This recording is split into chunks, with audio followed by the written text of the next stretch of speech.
All right. Settle down and come on in. We got lots to talk about. I want to discuss, I got a private message from a viewer. I want to discuss that about filling perfume voids.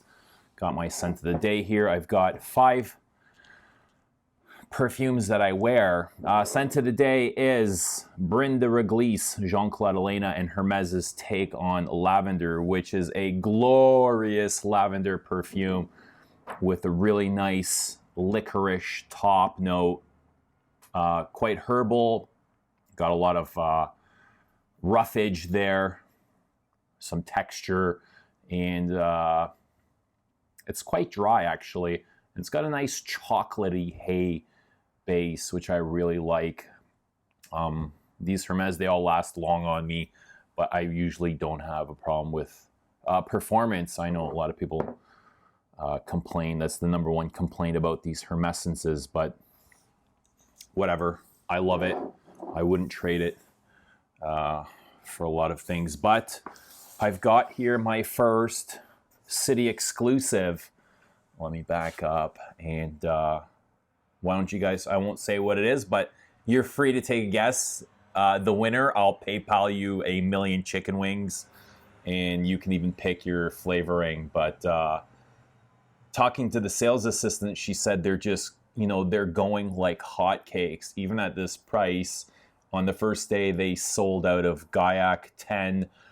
They sold literally 70 bottles on the first day and 100 in total up until now. But Gaillac sold on the first day. Tabac is all sold out, as did Mousse de Chêne. Mousse de Chêne is beautiful, absolutely stood out for me, as did Vanille was nice. I think Vanille gets quite a bit of hype. It's nice. But Aldehyde also stood out for me. Poivre was good. I couldn't pick up a whole lot on Gaillac on the strip. It seemed very light and fleeting. There was a few like that.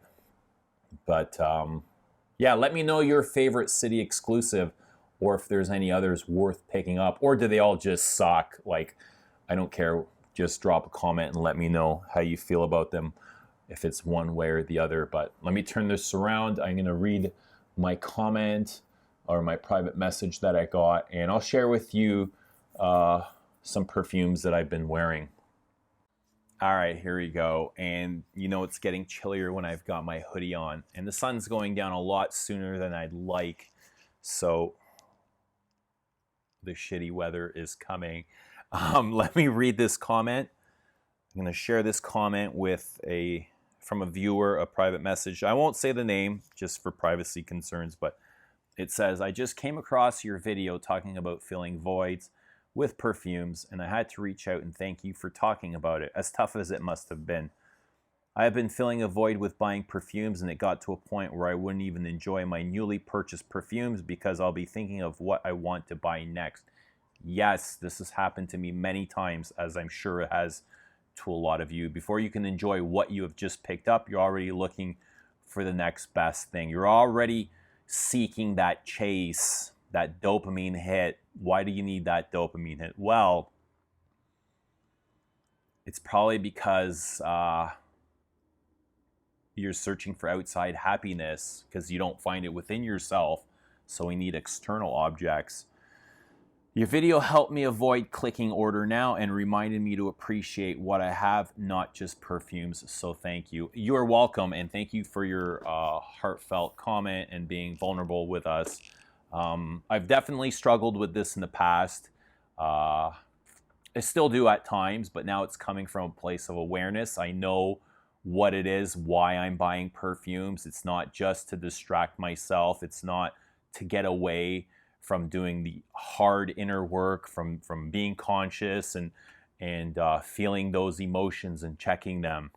It's that's kind of what I've been doing up until now, or up until I figured my shit out. But there's an easy way to tell if you're easily distracted, and it's just by sitting alone by yourself. And you can do this right now for a couple minutes. Just take 10 minutes and turn off all your devices, your cell phone, your television, get rid of any books or anything that could distract you, and just sit alone, sit with your thoughts, sit with your emotions, and see how long you can last. And if you can't last very many minutes, it's a good sign that you're uncomfortable with yourself, because you are really all you have. And if you need outside objects or people to fulfill you, it's not a good sign. And that's what I've been doing for a long time, is just filling my pleasure centers with external devices or luxuries. I'm lucky that it never got uglier than perfume. You know, it could have turned into drugs or alcohol, gambling. That's usually what happens when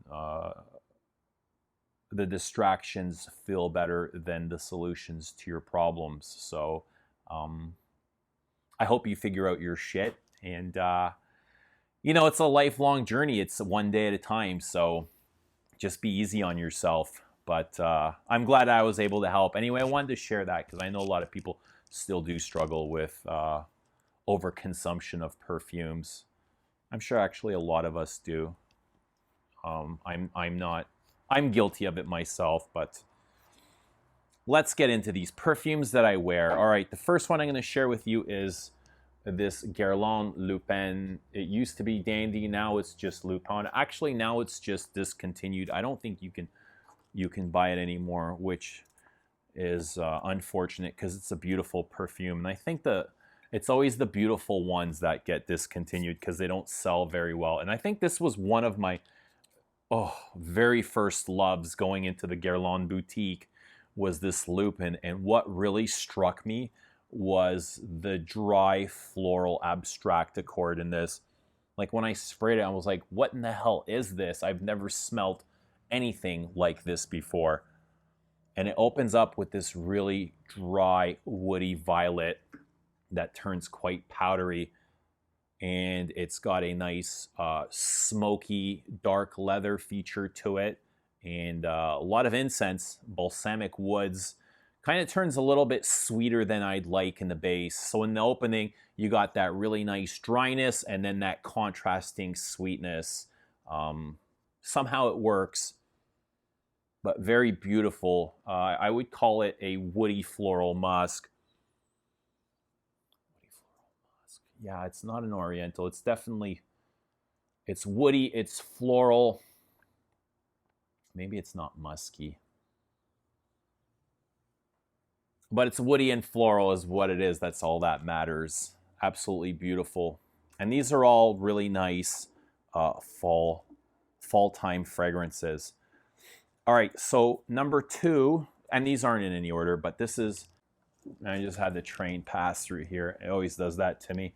So next we got Vetiver 46 by Labo, and it's a brand that I love to struggle with. I don't know what it is. It's a love-hate with Labo, but it's funny going back to my disdain for Labo video. A lot of people come on that love the brand and they're really upset with me for not liking it, and they leave really nasty comments and calling me full of shit and everything. And I'm like, well, you know, just go through the comments, and there's lots of people that agree with me and agree with the things that I said, that it's a brand that's really rough around the edges. And just because I don't like it doesn't mean that anyone else doesn't like it, or you need to stop liking it. Wear what you like, and don't worry about what anybody says about your brand. But, you know, I'm talking about the perfumes. I'm not talking about you specifically. But Vetiver 46 for me is one of the easier ones to wear. It's not harsh and heavy like Santal, like Patchouli. What's the other heavy one? I didn't think Rose was the heavier one. There's 3 heavier ones. Fuck me, dead. Oud. Oud was the heavy one, yes. This is much more... It's much more approachable. It's more along the lines of classic perfumery. It's almost got this soapy, classic men's vibe going on. And that's kind of where I struggle with this, is I like soapy, and I like frankincense, which this has. So it's dry, rooty vetiver, smoked vetiver, frankincense, and soapiness. And to me, it's just like, I like dry frankincense and I like soapiness, but I don't like them when they go together. To me, this is just like this contrasting clash that doesn't work for me. Other than that, I do like this. I really like it. It's got this nice balsamic quality to it. It's warm and enveloping. I think Christo compared this to Comme des Garçons 2 Man, which was made by the same perfumer, and said it reminded him of candle wax or waxy burning candle. And I can definitely see that waxiness. To me, it almost feels more like a warm ambergris. It's just so cozy and comfortable, and almost like a cosmetic thing going on without smelling like lipstick or powder, but it's very peppery, a lot of dry smoked woods, smoked vetiver, and dry incense. So a little bit green. It's not that wet, lush green vetiver that Guerlain does with their vetiver. It's more along the lines of sycamore, I find. Just dry, green, earthy, rooty, but really nice and balmy as well. Just that soapiness doesn't work for me. I don't know. Love soap, love frankincense, but somehow the Le Labo doesn't work. I mean, I like it, but I don't like that clash of notes. All right, next. I don't know if I've ever talked about this in my videos, and that is Tuscan leather. And I love this. I don't know if I've ever said that, but I absolutely love Tuscan leather. And I love it because it is the first to ever do something like this, and it's had many admirers and inspirators that just don't measure up. I've had the leather from Acqua di Parma, and I had to sell it. I thought it was absolutely vile. But this to me is just textbook leather. And I think by calling this a brand new sports car interior leather does injustice to this perfume. This is much more raunchy and animalic and dirty, smoky. This to me is, you know, the backside or the hind of something living and breathing and hairy. This is alive. This isn't like upholstered leather. This is moving, and it's warm, and it's still like it's got warm blood in it, still circulating. I get a lot of pepper. There's a lot of smokiness to this. There's a lot of spiciness, and I also get a lot of ashiness, almost like like cigarettes, but put out in an ashtray. And I love that. You know, I don't like the smell of nasty cigarettes, but the smell of that it just works for me. This is like the perfect textbook leather. It's got a raspberry note in here where I think it's just kind of offset all the dryness, and it gives it a fruitiness without really smelling fruity. You can just slightly smell some raspberry in here, but absolutely love this. I love how it's dry. I love how it's animalic and dirty and smoky and ashy. It's absolutely one of my favorite leathers. I think this would easily fall in a top 5 leather perfume in that category for me. Tuscan leather. I remember the first time smelling it, I was blown away, and it was kind of in my entrance to niche, and I thought, I could never wear this. This dates me by 20 years. Like, this is for 50-year-old, and lo and behold, I'm almost 50, but I thought this is for like 50-year-old men dressed to the nines, like suited and booted and, you know, ready to go out. And I can't wear this with a hoodie and a black tee. There's no way. But, you know, here I am later, like probably 8 years later, and I'm absolutely like loving this. Brilliant. Okay, so we've got next Grand Soir, a beautiful amber perfume. And I love this as well. I didn't always. I hated it the first time I wore it. And I said, fuck it. I wore it the very next day to understand why I hated it. And it helped me realize not to judge things, not to judge a book by its cover. But to me, this is very warm. It's very spicy, somewhat green. I feel like there's a huge rose in the top note here. The notes they give is basically all very smoky notes: benzoin, labdanum, I think olibanum, ambers, vanillas.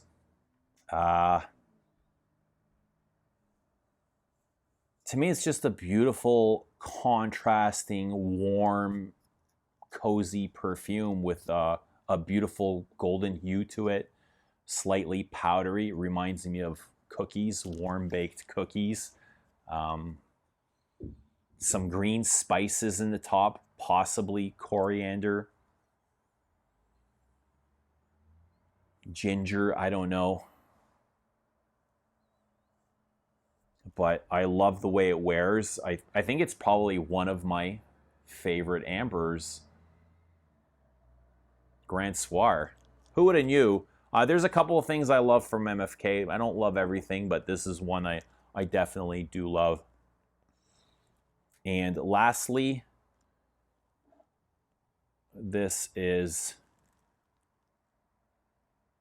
Diaghilev, and from Roja Diaghilev. Hi.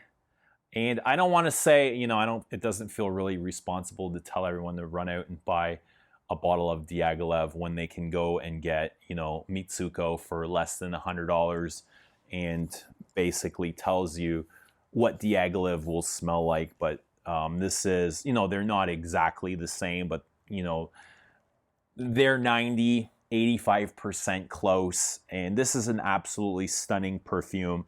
It is dated, but it's very moody, somber.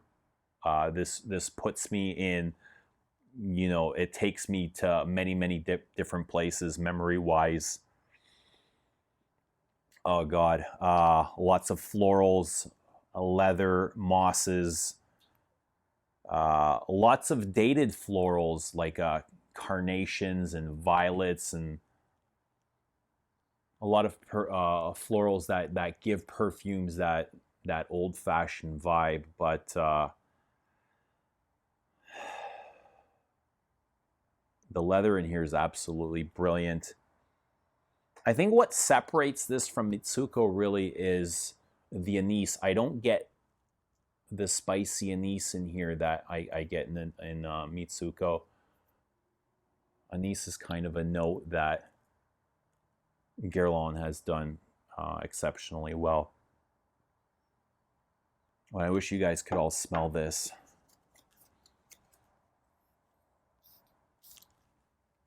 This is like listening to a symphony. Oh. There's just so many florals.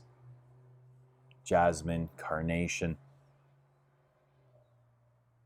And what's even better is it's just blended to pure perfection. There's no edges or corners, or it's just so smooth and round.